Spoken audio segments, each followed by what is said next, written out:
Muy buenos días. Mi nombre es Juan Camilo Romero. Este es el episodio número 16 y filosofando.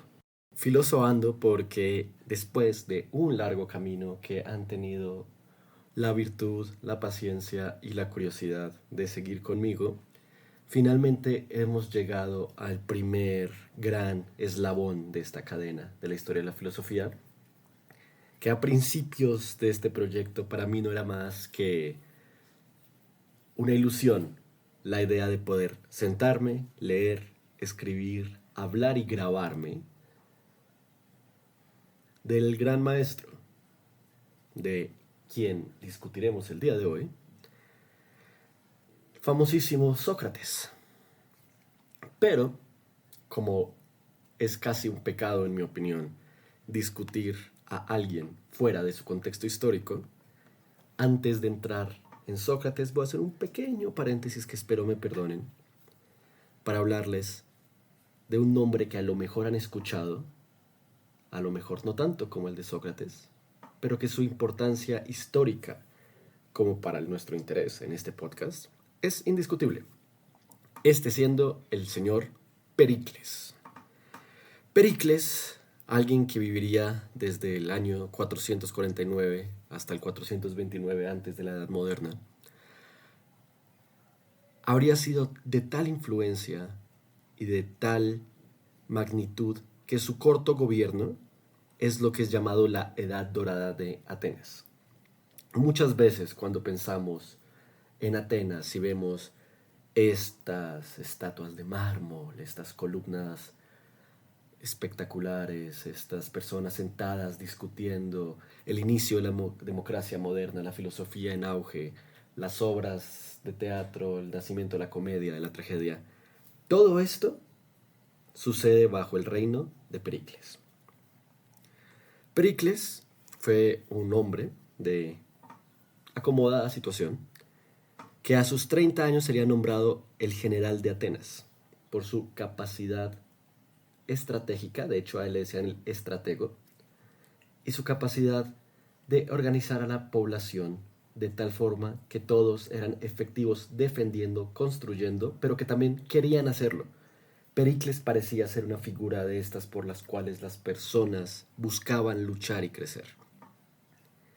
Todas estas estructuras griegas que nosotros vemos, todavía inclusive en las ruinas, el Partenón, la Acrópolis, todas estas fueron construidas dentro del plan cultural y militar de defensa del mismo Pericles.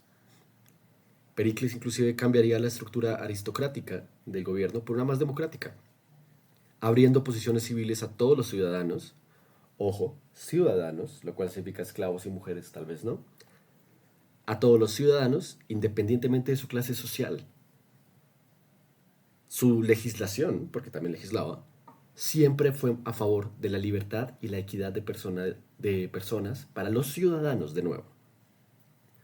Es decir, había una visión de movimiento social, una visión de que cualquier persona, independientemente de su educación y de su formación, podría tener algo valioso que aportar, cosa que a lo mejor verán se refleja un poco en el pensamiento de Sócrates. Ahora, desafortunadamente la historia de Pericles no es perfecta y en todo caso tiene un final trágico. El auge, el crecimiento de Atenas llamaría la atención de ciertas fuerzas opositoras. A pesar de que Atenas logró luchar y vencer a los persas bajo Pericles, no podrían tener la misma historia en una lucha con sus hermanos, quienes serían los espartanos. La famosa guerra del Peloponeso, cualquier persona que haya estudiado algo de filosofía o de historia seguramente ha escuchado este término. Es una guerra famosa porque es técnicamente la primera guerra que se documentó por un historiador en su momento. Esta sería la guerra entre Atenas y Esparta, donde Esparta buscaría invadir lo que eran las naciones-estados atenienses más que griegas, y llegarían hasta Atenas, donde se encontrarían con una excelente defensa y no podrían hacer mucho avance. Claro que, aunque se logró defender contra el ataque externo, hubo un ataque interno por una enfermedad, una plaga que acabaría con la vida de Pericles y eventualmente con la era dorada de Atenas. Durante este auge, rápido crecimiento, igual de rápida caída del Atenas, de la democracia, de la legislación equitativa, nacería, crecería y viviría Sócrates. Sócrates vivió tanto la victoria contra los persas, vivió las obras de Sófocles, de Eurípides, y la eventual caída de la Edad Dorada de Atenas, y con ella la democracia. Como tal, Sócrates representa este eslabón cultural e histórico que lleva a su conclusión lógica la gran mayoría de los movimientos filosóficos anteriores, aunque no necesariamente sería él quien llevaría a cabo los cambios importantes. Más bien los cambios importantes se acumularían en su figura. Por ejemplo, él no sería quien lucharía contra los mitos, pero sería la representación pura de la victoria contra esa lucha. Él no sería quien comenzaría la batalla por defender la importancia de la educación hacia la juventud, pero sería su máximo representante. Sócrates revolucionaría el pensamiento occidental con una idea muy sencilla, con un título que parece casi irónico. Veremos con el tiempo que Sócrates era una persona de muy buen sentido del humor y que siempre que podría acudiría a la ironía. Ahora, ¿cuál sería este título? Este nombre que llevaría consigo mismo. Sócrates revolucionaría la historia siendo el hombre que no sabe. Esto significando que busca el verdadero saber.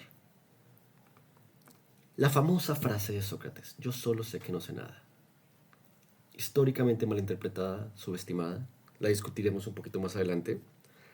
Esta frase representa el punto de partida, pero también el éxito de la búsqueda del conocimiento. Solo sabiendo que no sabemos nada, podemos comenzar a buscar. Y solo una vez que buscamos lo suficiente, podemos concluir con certeza que realmente no sabemos nada. Ahora sí, la vida de Sócrates. Sócrates nacería en Atenas. Sería hijo de Sefrónisco, un ateniense escultor, en general artesano, que tendría buen dinero, nunca terriblemente rico, pero tampoco pasaría hambre. De hecho, la pobreza de Sócrates no sería hasta su avanzada edad. Durante su infancia vivió y aprendió de Anaxágoras, de Protágoras, de Pericles, de Sófocles. Estudió a Pitágoras. Pero realmente no le interesaba tanto aprender directamente. A él no le gustaba la retórica, que si recuerdan nuestro trabajo sobre los sofistas, era lo que estaba de moda en ese momento. A él le gustaba más negar que convencer. De la misma forma estudió a Homero y a Hesiodo, estudió la geometría, la astronomía, estudió la música y estudió la naturaleza. Como él sabía que no sabía tanto, nunca se cerró a aprender. Y esa fue su primera gran virtud y su primera gran lección. Vivió la caída de Pericles y con ella el comienzo del gobierno de los 30 tiranos. En su avanzada edad se le acusaría pervertir a la juventud, ya que ésta dejaría de obedecer los dioses, a sus padres, al gobierno. Creó un instinto revolucionario en los jóvenes que hay quienes dirían que nunca ha muerto. Una vez que se le acusó esto, se le ofreció la pena de muerte, pidiéndole a él proponer una alternativa. Los historiadores suelen pensar que esta era una oferta para que Sócrates dijera, vale, mejor dame la expulsión de la región y no me tienes que matar públicamente. Pero Sócrates nunca perdería la oportunidad de hacer un buen chiste, a lo que contestaría pagar 30 minas. Una vez que propuso esta alternativa, se le obligó a tomar la cicuta. La cicuta siendo una planta, o en su caso una bebida, terriblemente venenosa y dolorosa en el proceso de muerte. Pero Sócrates se la tomaría sin mayor problema. Algunos dirían que esto es por su confianza en el alma, otros dirían que sería su último gran acto de ironía. Sea como sea, el hecho es que Sócrates moriría bajo su propia mano. Se dice que él siempre vestía como pobre y era famoso por ser feo. Esto lo hablaremos un poquito después. Comía poco y bebía menos. Andaba descalzo. No trabajó mucho, pero aprendió de muchos trabajos. Realmente solo fue pobre en su vejez.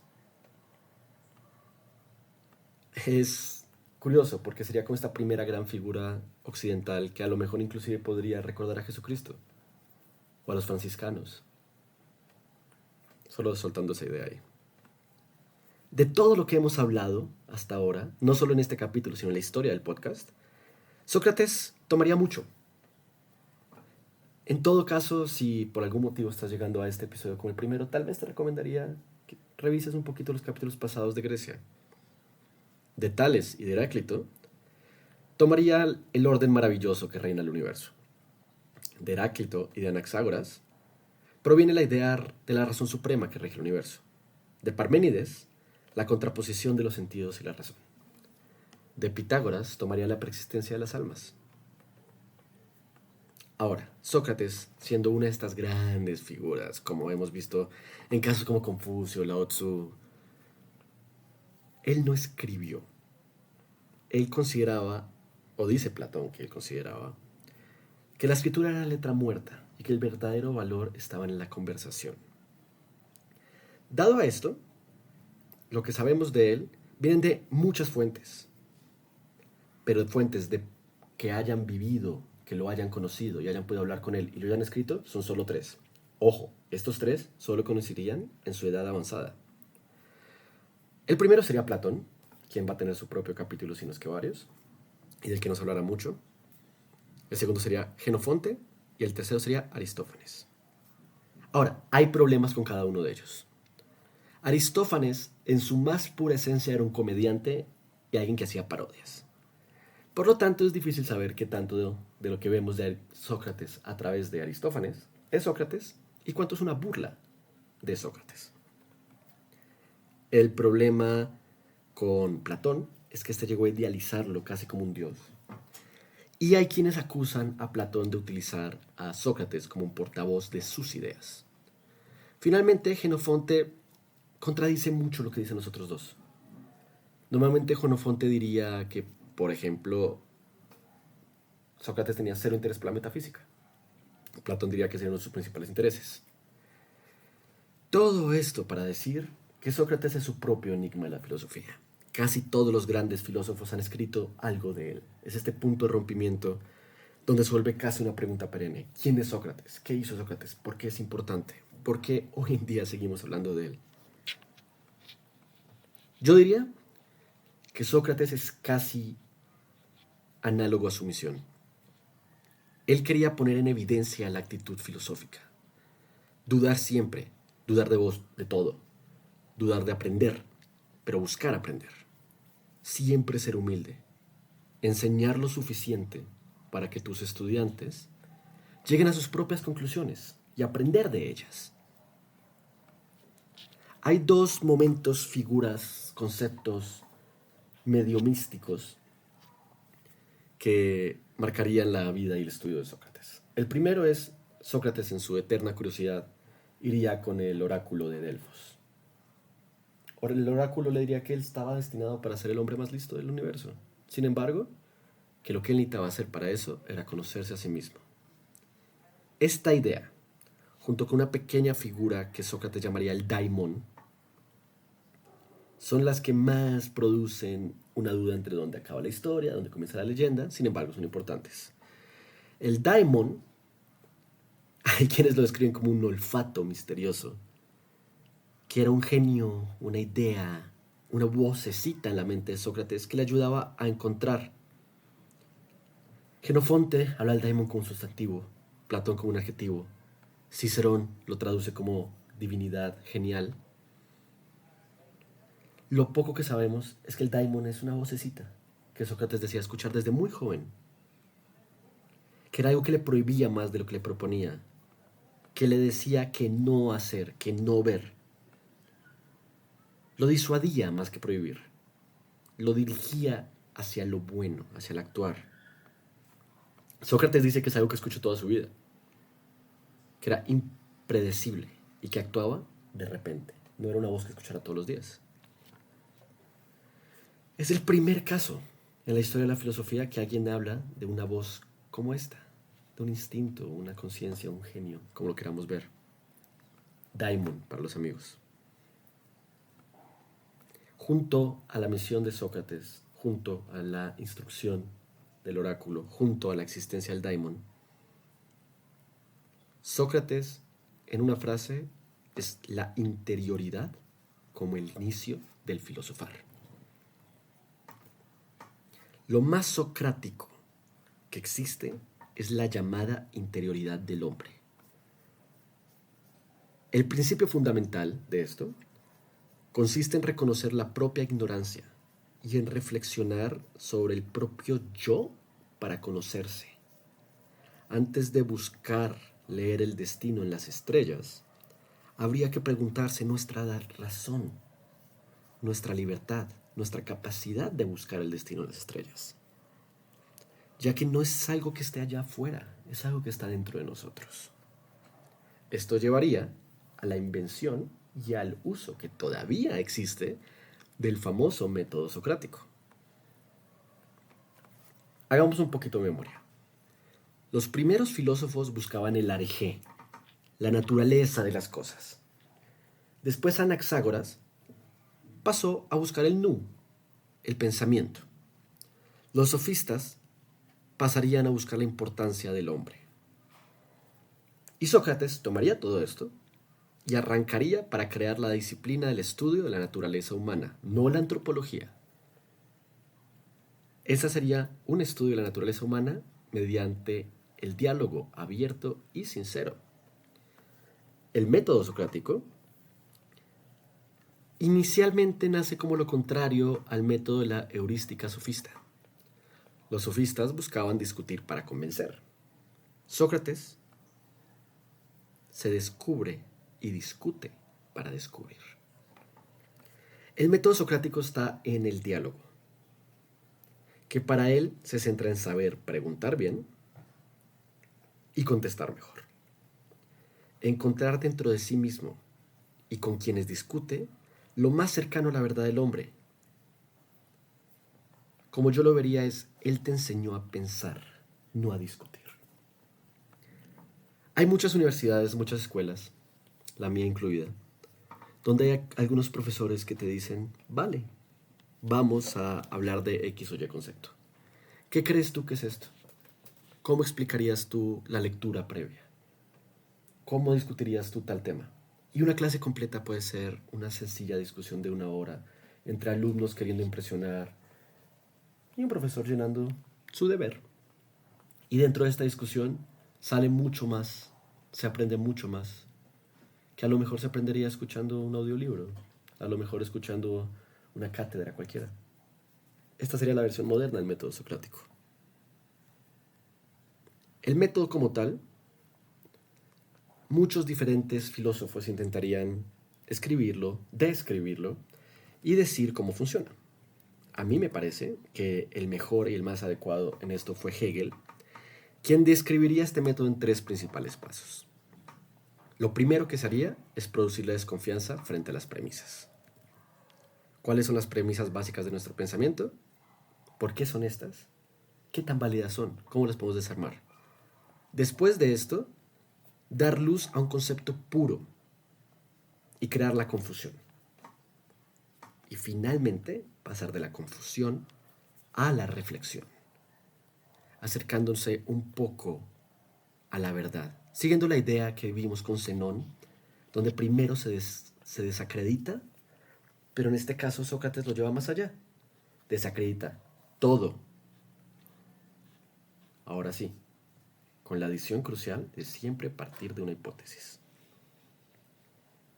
El aporte de este método recae en la introducción de la teleología al pensamiento.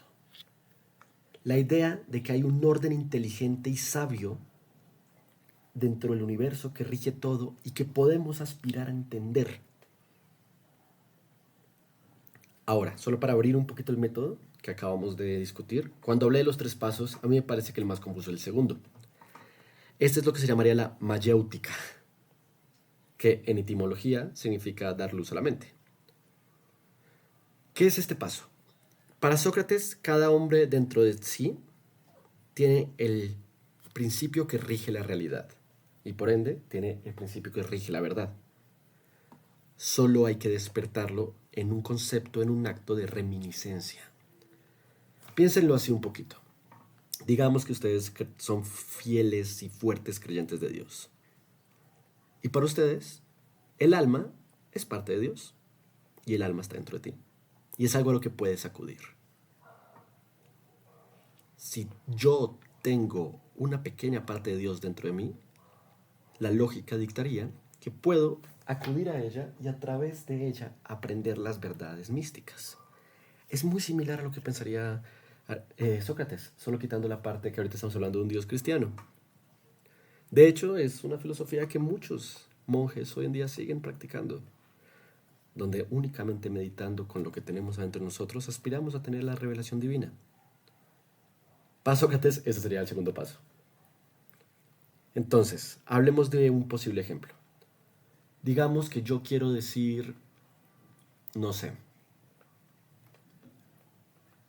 ¿el agua en exceso es mala? Entonces mi hipótesis va a ser, si tomo mucha agua me voy a morir. Primer paso, ¿cómo descarto todo lo que tengo? A ver, ¿sé yo qué es el agua? A lo mejor. ¿Sé yo qué es el acto de tomar agua? Bueno. ¿Sé el límite del agua que puedo consumir? ¿Sé yo si este límite existe? ¿Ok? He roto todo esto. Ahora, dentro de mí, yo sé que he tomado agua antes, pero también sé que después de cierto punto me he sentido mal. Ahora yo estoy confundido. ¿Hasta qué punto consumir agua es algo bueno para mí? Y ahora me siento y reflexiono al respecto, para eventualmente entender que el agua es una sustancia vital, pero no siempre pura, y que en exceso puede ser dañina para mí. Ese es un ejemplo un poco básico, pero creo que funcional de lo que sería el método socrático. Ahora, estoy dándole un poquito de salto a lo que es la reminiscencia. Sócrates creía firmemente en las ideas innatas, es decir, ideas que ya existen dentro de mí, que tal vez yo no he acudido a ellas, y que se revelan ante la reflexión. Hay verdades universales que puedo yo inferir a través de un proceso de inducción, donde yo veo una verdad, la demuestro, y con ella puedo inferir las reglas del universo. Tranquilamente y humildemente Sócrates da el primer paso para crear el método científico. Ahora, una buena forma de ilustrar este proceso de la reminiscencia es una historia muy famosa que casi todos los historiadores de filosofía atribuyen, y es Sócrates un día está sentado frente a un esclavo sin la más mínima comprensión de la geometría. Le dibuja un triángulo en el piso y le da ciertas características del triángulo. Y le pide al esclavo que hable del triángulo, que describa más de lo que tiene ahí. Y el esclavo deduciría con la información que tiene y con la imagen que tiene frente a él la medida de los lados del triángulo, sin tener ningún estudio previo de la matemática. Para Sócrates, eso sería el ejemplo puro de la reminiscencia. Alguien que no se le enseñó las matemáticas, pero se le dieron las herramientas para llegar a una conclusión correcta. Duden quien dude de este proceso, es algo que durante años se seguirá repitiendo. Ahora, dentro de lo que es la filosofía de Sócrates, que ahorita hemos hablado de cómo la hace, cuál es su método, su punto principal de interés de estudio sería la ética. Hay algunos historiadores como Boutroux que irían al punto de decir que no es un predicador moralista, sino el fundador de la ciencia moral. Cosas que después repetirían Platón, bueno, antes Platón, después Hegel, Nietzsche y Popper. La filosofía moral de Sócrates es descrita por Aristóteles en tres muy básicos principios. 1. La virtud se identifica con el conocimiento. Todas las virtudes se reducen a una. 2. El vicio es ignorancia. Es un simple error intelectual. 3. el obrar mal siempre es involuntario. No existe un estado del alma que sea debilidad moral. Siempre se trata de un error. Intentando describir el sentido de la ética socrática, podríamos decir que el problema moral es un problema de acción, es de cómo actuamos. El comportamiento y la acción están determinados por el fin que cada uno propone. El problema moral está vinculado con el problema del fin del hombre. Actuar bien es actuar hacia el verdadero fin, la utilidad del hombre. Y este fin no depende de nuestra opinión. Es algo natural, universal y absoluto. Hay un motivo por el cual el hombre existe y actuar en virtud de este fin es actuar con moral. Es decir, Sócrates no creía en el relativismo. Él creía en una moral objetiva. Una moral que convenía seguir, porque la virtud siempre tendría ventaja, inclusive ventaja material. Ahora, esto no era gratis, había que tener estudio, había que esforzarse. Pero es algo voluntario. Todos actuamos bien porque queremos algo bueno de actuar bien. Mientras que nadie actúa mal adrede, nadie actúa con el vicio adrede. Porque al final del día esto busca el vicio, el daño personal. Y nadie busca su daño personal, diría Sócrates. Ahora, la virtud, esta palabra, como tal, para Sócrates, solo hay una. Esta es la sabiduría. Sin embargo, la virtud o la sabiduría aplicada a diferentes formas tienen otros nombres. Por ejemplo, la templanza, donde el alma somete al cuerpo. La fortaleza o valor, que es necesaria para superar los obstáculos que se oponen al alma. La prudencia, ya que no se debe luchar ciegamente. La justicia, ya que hay que observar y obedecer las leyes inmutables. La piedad, ya que se debe honrar a los dioses o honrar a los padres adecuadamente. Y esta es una que a mí me encanta, la amistad. Que nunca había entendido yo la amistad como la define Sócrates. Colaboración en el trabajo. Un servicio que se rinde mutuamente. Ahora, es muy fácil ser reduccionista y decir, bueno, Sócrates dice que solo hay que hacer las cosas que son buenas para nosotros, que nos hacen sentir bien. Entonces Sócrates es un hedonista. Es un man que dice YOLO, hagamos lo que queramos, sintámonos bien. Pero no, no es así. Porque el exceso, el actuar solo por tu placer, es ignorante y no es virtuoso. Ahora, Sócrates tendría una posición sobre la estética muy sencilla. Y ¿quién diría que puede ser más un simple chiste que salió de control? Que, perdón, mi gato acaba de hacer un desastre. Volviendo, la estética para Sócrates es que lo bello confunde el bien con lo útil. Es decir, lo verdaderamente bello es aquello que cumple su función de forma correcta. Todo esto se deriva que Sócrates era conocidamente feo. Tenía los ojos muy grandes, las orejas muy grandes, la nariz muy grande, todo muy grande y desproporcionado. Sin embargo, Sócrates diría, la función de mis ojos es ver, la función de mis oídos es escuchar, la función de mi nariz es inhalar.